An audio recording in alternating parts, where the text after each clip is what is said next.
నారాయణం నమస్కృత్య నరం చైవ నరోత్తమం దేవీం సరస్వతీం వ్యాసం తతో జయముదీరయేత్.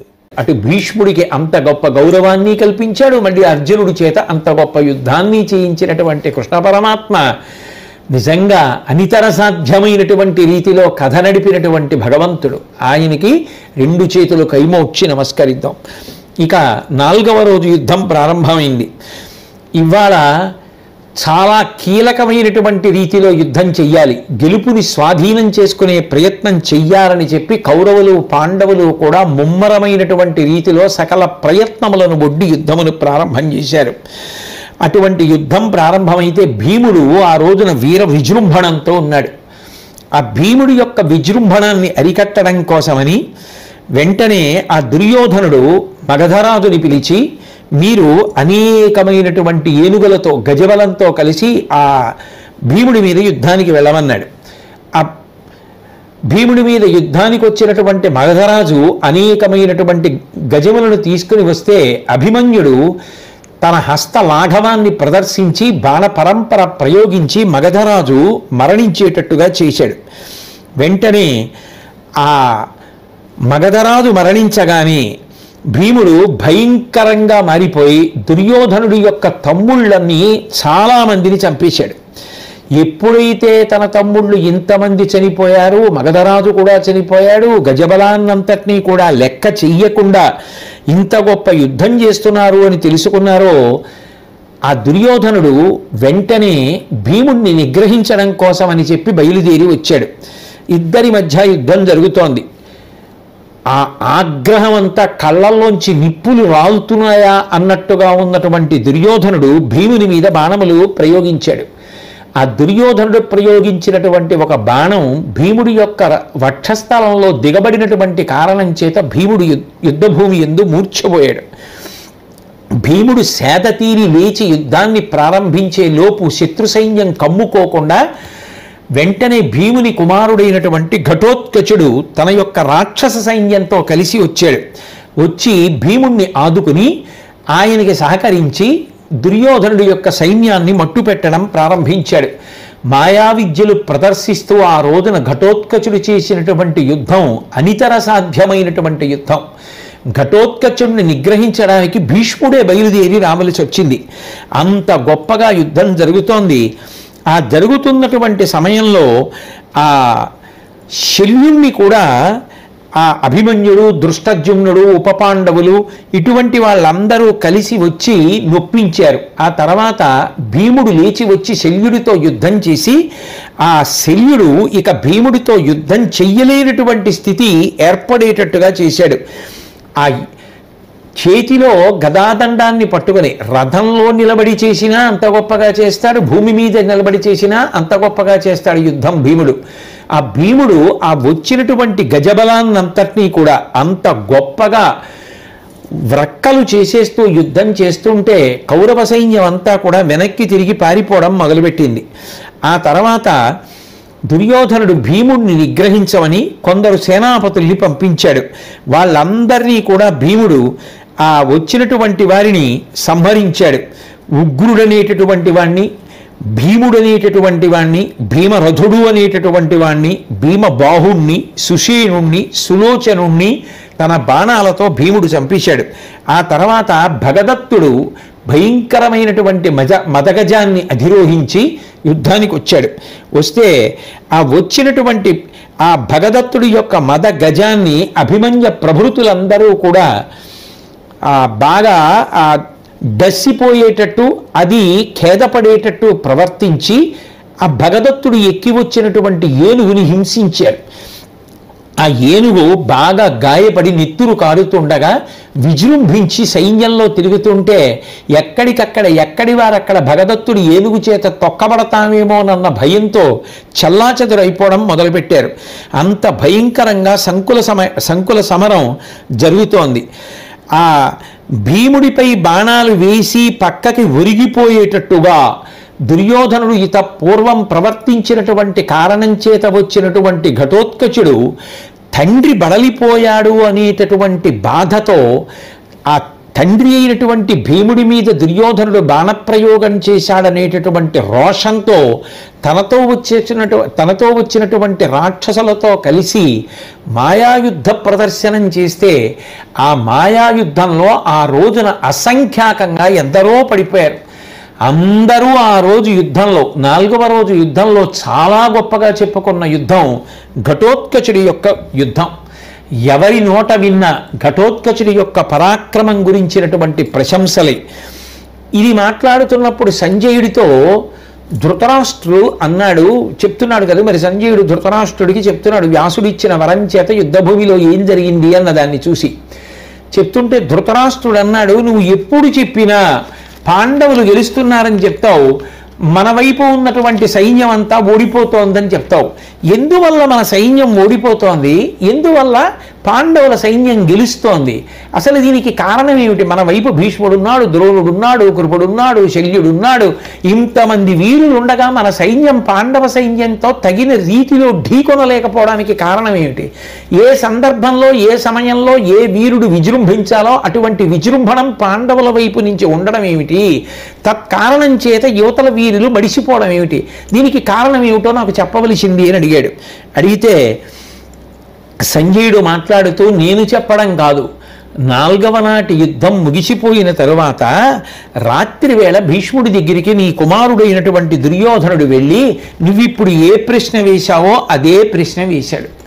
వేస్తే భీష్ముడు జవాబు చెప్పాడు, దుర్యోధన, పూర్వం నువ్వు ఇదే ప్రశ్న అడిగావు, నేను దీనికి జవాబు అనేక మార్లు చెప్పి ఉన్నాను.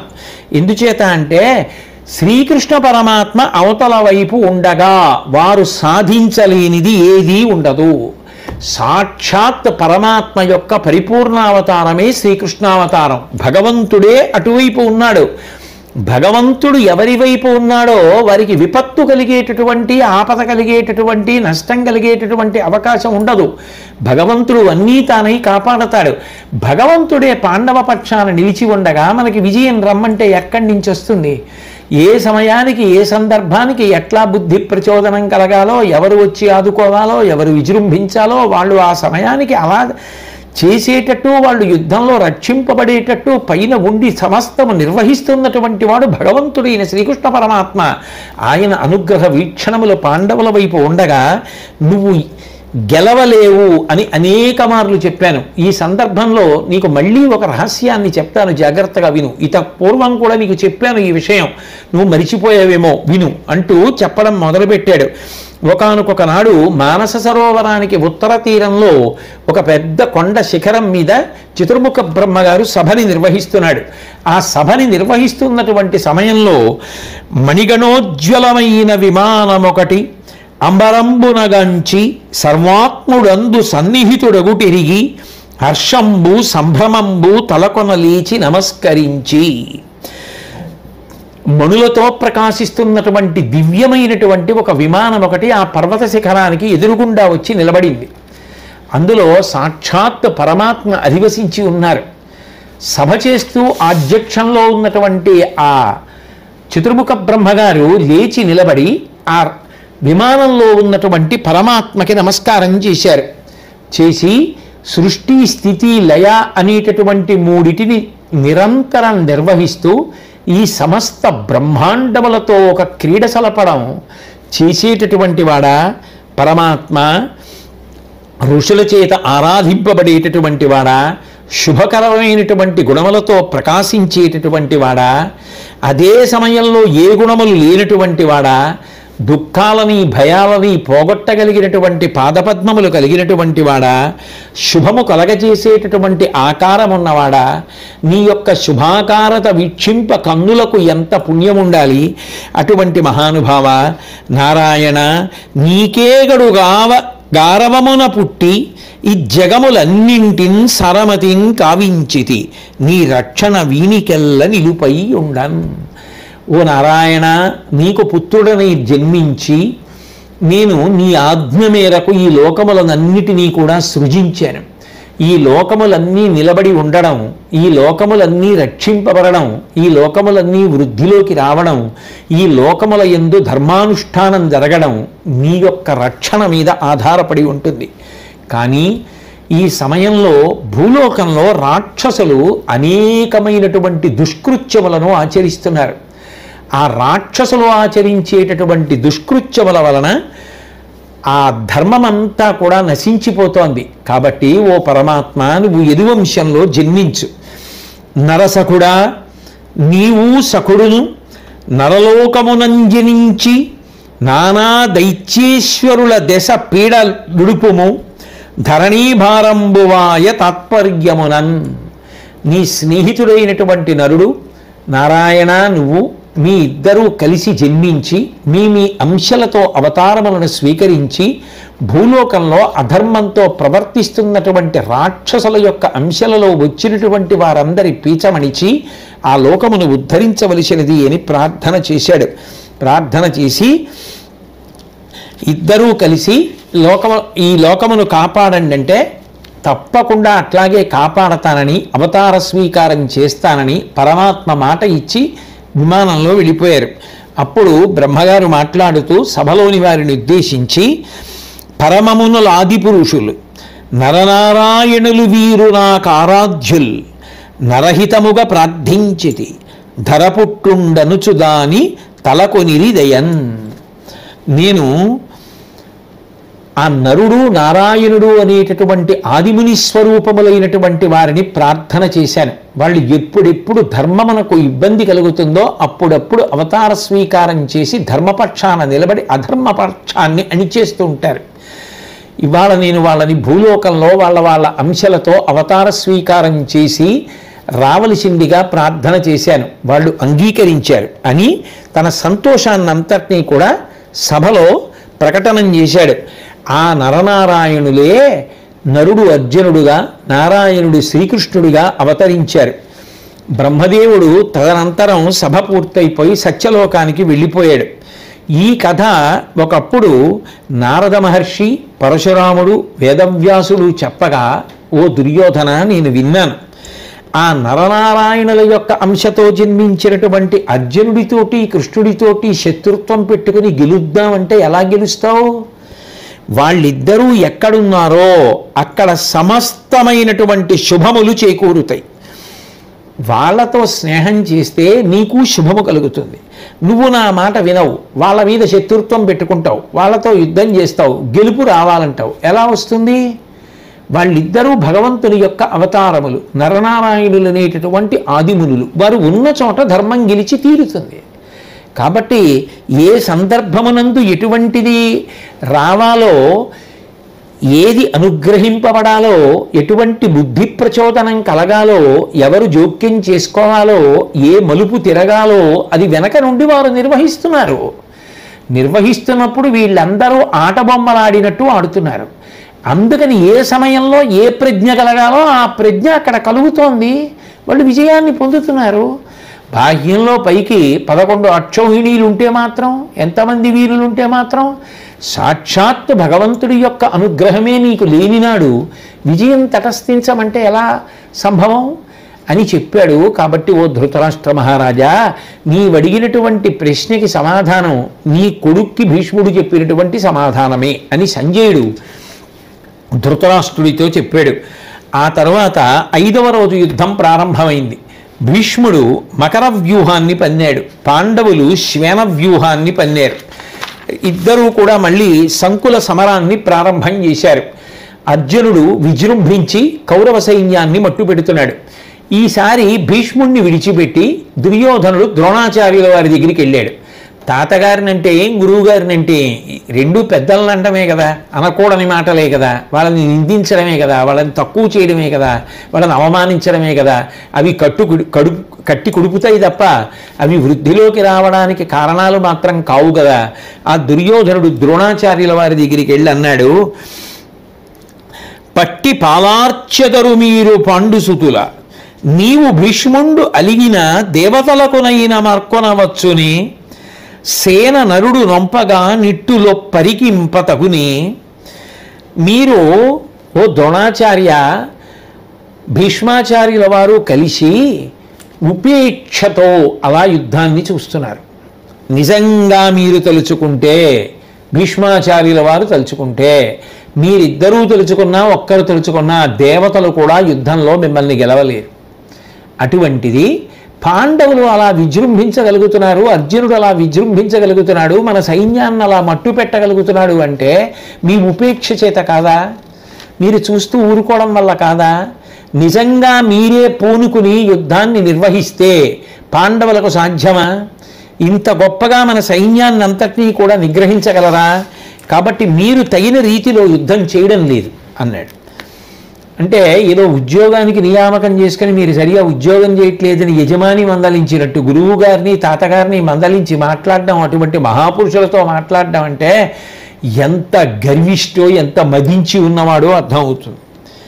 అంటే ద్రోణుడు అన్నాడు, ఎన్నడును మున్నువారల ఏపునోపగానము ఎట్లు సముద్రంబులోన బుర్రవైవ కొన్నంత కొనుగాక వారి గెల్వ మాకు శక్యంబే చవిగాని మాటలేలా. నన్ను యుద్ధం చేయలేదంటావు, భీష్ముడిని యుద్ధం చేయలేదంటావు వీడు దుర్యోధన. ఇత పూర్వం ఎప్పుడైనా పాండవులతో యుద్ధం చేసి గెలిచామన్న వాళ్ళు ఎవరైనా ఉన్నారా? ఉండరు. ఎందుకు ఉండరు? వారి యొక్క అస్త్రబలం అటువంటిది. వారు సామాన్యులు కారు. వాళ్ళని మామూలు మనుష్యులతో లెక్క కట్టవద్దు అని ఎప్పుడో ఉద్యోగ పర్వంలో చెప్పాను. వారిని జయించగలమని మేము ఏనాడూ భావన చెయ్యలేదు. నువ్వు అనుకున్నావు. మేము ఎప్పుడో చెప్పాం, అర్జునుడికి నాకన్నా బాణములు ఎక్కువ తెలుసు అని భీష్ముడు ఎప్పుడో చెప్పాడు. నాకు మీరెంతో పాండవులంతే, నేను పాండవుల జోలికి వెళ్ళలేను, పాండవులను చంపలేను అని ఎప్పుడో చెప్పాడు. నా గురించి మాట్లాడుతూ భీష్ముడు ఎప్పుడో చెప్పాడు, అర్జునుడు అంటే ఇతనికి ప్రీతి, అర్జునుడిని ఏమీ చెయ్యలేడు ద్రోణుడని చెప్పాడు. ఇవన్నీ నీకు ఆ రోజే తెలుసు. తెలిసుండే నువ్వు యుద్ధానికి వచ్చావు. ఇవన్నీ తెలిసున్నప్పుడు ఇక్కడికి వచ్చిన తర్వాత చేతులు కాలేక ఆకులు పట్టుకునే బదులు ముందే ఇవన్నీ తెలుసుకున్నప్పుడు సంధి చేసుకోవాలి. అంతేగాని అరివీర భయంకరులు ఎవరి చేత నిగ్రహింపబడడం సాధ్యం కాని వాళ్ళని గెలవమని మమ్మల్ని అడిగితే మాకు మాత్రం ఎలా సాధ్యం అవుతుంది? కాబట్టి ఒక సముద్రంలోకి తీసుకెళ్ళి ఏదో ఓ సొరకాయ బుర్రను అందులో పడేస్తే సముద్రంలో ఉన్న నీళ్ళన్నీ అది పట్టుకుంటుందా? సొరకాయ బుర్ర పట్టుకెళ్ళి పడేస్తే అందులోకి ఎన్ని నీళ్లు పడతాయో అంతే పడుతుంది. మా యుద్ధం కూడా అంతే. ఎంత చేయగలమో అంత చేయగలం. కానీ నువ్వు చూపించావు కదా అని సముద్రాన్ని అంతటినీ సొరకాయ బుర్ర ఎలా తాగలేదో మేము కూడా అలాగే చేయలేము. కాబట్టి దుస్సాధ్యములైనటువంటి విషయముల గురించి మాట్లాడకు. కాబట్టి రుచి లేని మాటలు ఎందుకు మాట్లాడతావు అని ద్రోణాచార్యుల వారు ఆ వచ్చినటువంటి దుర్యోధనుడితో కఠినంగానే మాట్లాడి మందలించి పంపించేశారు. అయినా దుర్యోధనుడికి సంతోషం కలగాలి. ఆత్మవంచన చేసుకుని యుద్ధం చేసేటటువంటి వారు కాదు కనుక ద్రోణాచార్యాదులు మళ్ళీ విజృంభించి యుద్ధం చేశారు. ఇద్దరి మధ్య సంకుల సమరం జరిగింది. 4వ రోజు యుద్ధం పూర్తయిపోయింది. 5వ రోజు యుద్ధం ప్రారంభమైంది. 5వ రోజు యుద్ధంలో పాండవులు మకర వ్యూహాన్ని రచించారు, కౌరవులు క్రౌంచ వ్యూహాన్ని రచించారు. భీష్ముడు ఎప్పటిలాగే విజృంభించి మహాభయంకరమైనటువంటి యుద్ధాన్ని సాగిస్తున్నాడు. ఆ సమయంలో భీముడి చేతిలో దుర్యోధనుడు స్పృహ తప్పిపోయాడు. దుర్యోధనుడు కలిసి యుద్ధం చేయడంలో ఆ యుద్ధంలో భీముడిది పైచేయి అయింది. దుర్యోధనుడు తట్టుకోలేకపోయాడు. తట్టుకోలేకపోవడంలో స్పృహ తప్పి పడిపోయాడు. ఆ స్పృహ తప్పి పడిపోయాడు. దానికి తోడు భీముడి రథం విరిగిపోయింది. ఆ దుర్యోధనుడి రథం విరిగిపోయింది. ఎక్కడ దుర్యోధనుడికి ఆపద సంభవిస్తుందో అన్న భయంతో కృపాచార్యుల వారు దుర్యోధనుడి రథంలో పడుకోబెట్టుకుని ఆ యుద్ధభూమి నుంచి దూరంగా తీసుకెళ్ళిపోయారు. తీసుకుని వెళ్ళిపోయిన తరువాత ఆ రోజు ఆ దుర్యోధనుడు మళ్ళీ యుద్ధం అంతా పూర్తయిపోయింది. చెయ్యగలిగినంత యుద్ధాన్ని ద్రోణుడు చేశాడు, చెయ్యగలిగినంత యుద్ధాన్ని భీష్ముడు చేశాడు. అవతల వైపు అర్జునుడు ఉన్నాడు, విశేషించి కృష్ణ పరమాత్మ ఉన్నారు. ఎవరు ఎంత చేసినా అవతల పక్షంలోనే విజయ సూచనలు కనపడుతుంటాయి. అది సహజంగా దుర్యోధనుడికి బాధగా ఉంటుంది. పైగా ఇవాళ ఆయనకి చాలా ఎక్కువ బాధ ఎందుకు అంటే భీష్మాచార్యుల వారు దగ్గరలో ఉండగానే భీముడి చేతిలో దెబ్బతిని స్పృహ తప్పిపోతే కృపాచార్యుల వారు వచ్చి తీసుకెళ్లవలసి వచ్చింది. కాబట్టి ఈ అక్కసు తను పడిపోయాడన్న దానికన్నా భీముడి చేతిలో పడిపోయానన్నది ఒక కారణం. రెండవది భీష్ముడు పక్కనే ఉన్నాడు. భీష్ముడు ఉండగా తనని పడగొట్టాడు భీముడు అనేటటువంటిది ఒక బాధ. అందుకని మళ్ళీ దుర్యోధనుడు రాత్రి భీష్ముడి దగ్గరికి వెళ్ళాడు. వెళ్ళి మనమి పూచి పట్టి మొనలేర్చికొని పోవ పాండురాజ సుతుల బలము గవిసి గాసి చేయునదియుగాక నీ ముందట పవనతనయు చేత భంగపడితి. తాతగారు, మనం ఎన్నో గొప్ప గొప్ప వ్యూహాలు రచిస్తున్నాం. అవతల వారి యొక్క సమర్థతనంతటినీ దృష్టిలో పెట్టుకుంటున్నాం. మన వైపేం తక్కువ వాళ్ళు లేరు. మనం ఇంత గొప్ప వ్యూహాన్ని రచించుకొని అవతల వారి మీద ఇవాళ పైచేయి సాధిద్దామని యుద్ధానికి వెళ్ళినా అదేమి విచిత్రం, పాండవుల సేన మన యొక్క వ్యూహాన్నంతటినీ భేదించేస్తోంది. మన వ్యూహం వాళ్ళ ముందు నిలబడలేకపోతోంది. పాండవుల యొక్క తాకిడి, పాండవుల యొక్క పైచేయి తెలుస్తోంది. పైగా విశేషించి ఇవాళ నేను నువ్వు చూస్తుండగా భీముడి చేతిలో పడిపోయాను, కానీ నీ ముందట పవనతనయు చేత భంగపడితే దానికి భీష్ముడు కారణంట. నువ్వు చూస్తుండగా నేను భీముడి చేతిలో పడిపోయాను అంటే ఏమిటి? భీష్ముడు వెంటనే భీముడిని చంపేయాలి. అది ఆ దుర్యోధనుడి యొక్క బాధ. చెప్పాడు కదా, యుద్ధానికి వచ్చే ముందే చెప్పాడు కదా, నేను ముందే చెప్తున్నాను మీరెంతో పాండవులంతే, చేతికి చిక్కిన ఆ 5గురిని చంపను అని స్పష్టంగా భీష్ముడు చెప్పిన తరువాతే సర్వసైన్యాధిపత్యం ఇచ్చాడు. ఇప్పుడు నువ్వు చూస్తుండగా భీముడు నన్ను పడగొట్టేశాడు, నువ్వేం చేయలేదు అంటే భీముడిని చంపేయాలా? అంటే నువ్వు ధర్మంతో ఉంటేను అసలు నీకు ధర్మం లేదు, వాళ్ళు చెప్పవలసిన మాటలు ముందు చెప్పారు, ఇప్పుడు ఏడ్చి ప్రయోజనం ఏమిటి? ఇటువంటి పరిస్థితులు ఏర్పడతాయని చెప్పి యుద్ధానికి వచ్చే ముందు తెలియదా? ఎంతమంది చెప్పినా వినలేదు. వినకపోవడం అనేటటువంటిది ఎంత ప్రమాదకరమో, నేను ఎవ్వరి మాట వినను అనడం ఎంత ప్రమాదకరమో తెలియాలి కదా. ఎందుకని వైరిపక్షం ఆధిక్యత వహిస్తోంది అంటే ఆ ముందు రోజే కదా భీష్ముడు చెప్పాడు, వాళ్ళిద్దరూ నరనారాయణులు, నా మాట విను సంధి చేసుకో అని చెప్పాడు. ఏమీ మాట్లాడకుండా మౌనం వహించి వెళ్ళిపోయాడు. ఒకరు మాట చెప్తే వినే లక్షణం నీకు లేదు, నువ్వు మాట వినవు, కానీ విజయం మాత్రం వచ్చేయాలి. ఎవరు ఎన్ని చెప్పినా అవతల వైపు పరమాత్మ ఉన్నారన్నా నీకు లెక్కలేదు, రమ్మంటే ఎక్కడి నుంచి వస్తుంది విజయం? కాబట్టి నువ్వు చూస్తుండగా నేను పడిపోయాను. ఇది ఎంత బాధాకరమైన విషయం. మన వ్యూహాలన్నింటినీ పాండవులు భేదించేస్తున్నారు. నిను గొని గెలిచెద కుంతీతనయులననియున్న తలపు తప్పించదు, నీ వనిమిషులనైన చేకొనవు అని మొనవారింత బలియురగుటేమియుకో. తాత, నువ్వు ఉన్నావన్న ఉద్దేశ్యంతో నేను యుద్ధానికి వచ్చాను. ఆయన చెప్పాడు కదా, ఎన్నో మాటలు చెప్పాడు కదా, చేయగలిగింది చేస్తున్నాడు కదా, నువ్వు ఉన్నావని నమ్మకంతో యుద్ధానికి వచ్చా. కానీ పాండవుల మీద గెలవాలి అనేటటువంటి నా ప్రయత్నం, నువ్వు ఇంత పరాక్రమవంతుడవైనా గెలిపిస్తావన్న నా ధైర్యం, నా నమ్మకం తప్పిపోతోంది. ఎందుకు తప్పిపోతోంది అంటే నువ్వు కావాలని ఉపేక్షిస్తున్నట్లుగా నాకు కనపడుతోంది. ఎప్పుడూ భీష్ముడి మీద అదే ఆరోపణ. ఏమిటి ఉపేక్షించడం? చెప్పాడుగా వాళ్ళ 5గురిని చంపనని. నేను చెప్తున్నాను తప్ప 10 మాటలు, అది దుర్యోధనుడికి మాత్రం గుర్తురాదు. చెప్తున్నాడు భీష్ముడు, అని మనవారింత బలియురగుటేమియుకో. వాళ్ళు యుద్ధరంగంలో ఆ పాండవులు ఇంత పరాక్రమవంతులు అవడానికి కారణం ఏమిటి అంటాడు మళ్ళీ. అంటే భీష్ముడు దుర్యోధనుడు వంక తిరిగి నవ్వి, ఎన్ని మాటలు చెప్తే నీకు అర్థమవుతుంది? ఇన్ని మాటలు చెప్పినా నీకు అర్థం అవ్వదు. అసలు మనసులోకి తీసుకుందాం అనుకునేటటువంటి ఆర్ద్రత నీకుంటే మాట అర్థం అవుతుంది. అసలు విందామన్న తాపత్రయం ఎక్కడుంది? మమ్మల్ని అడ్డుపెట్టి గెలిచేసి రాజ్యాన్ని ఎలుదాం అనుకుంటున్నావు, కానీ ధర్మం ఒకటి ఉందయా. ఆ ధర్మం అవతల వైపు ఉన్నప్పుడు యువతల ఎంత సంఖ్య ఎవరున్నారుతో సంబంధం ఉండదని చెప్పినా నీకు అర్థం కాదు కదా. కాబట్టి అర్థం కాని వాడివి ప్రతి రాత్రి ఇలాగే వస్తుంటావు, ఏవో అడుగుతుంటావు, ఉన్నన్నాళ్ళు చెప్పక తప్పదు. కాబట్టి అందుకు నవ్వాడు భీష్ముడు. నవ్వి ఆ భీష్ముడు అంటాడు, అనవిని నవ్వి అతడిట్లను ఇంత అననేల నన్ను అని నా యొడలేమిన చోటు గలదే పెరయో ధనికాయంబైన అకటా తలకది చెప్పుమా. ఓ నవ్వు నవ్వి,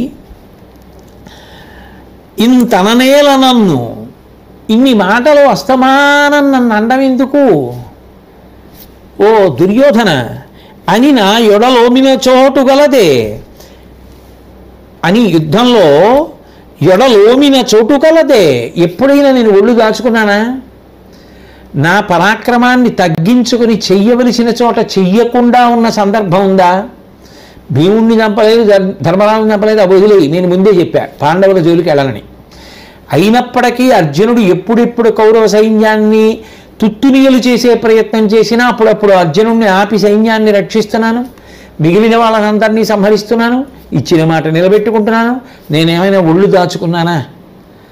అసలు ఆ మాట అంత పెద్ద ఆయన అన్నందుకు దుర్యోధనుడు వెంటనే సంధి చేసుకోవాలి. అయ్యయ్యో, ఆయనతో అటువంటి మాటలు అనిపించానే అని. కాబట్టి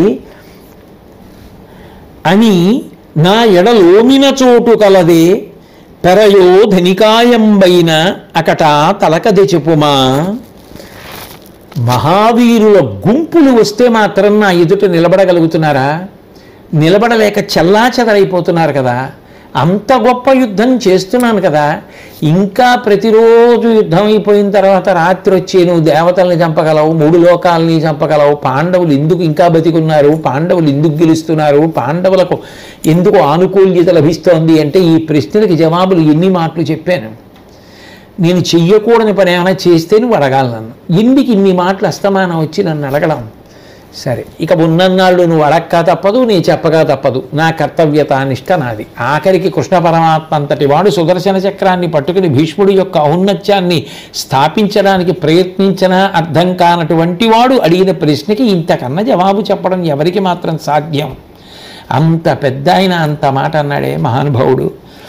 అని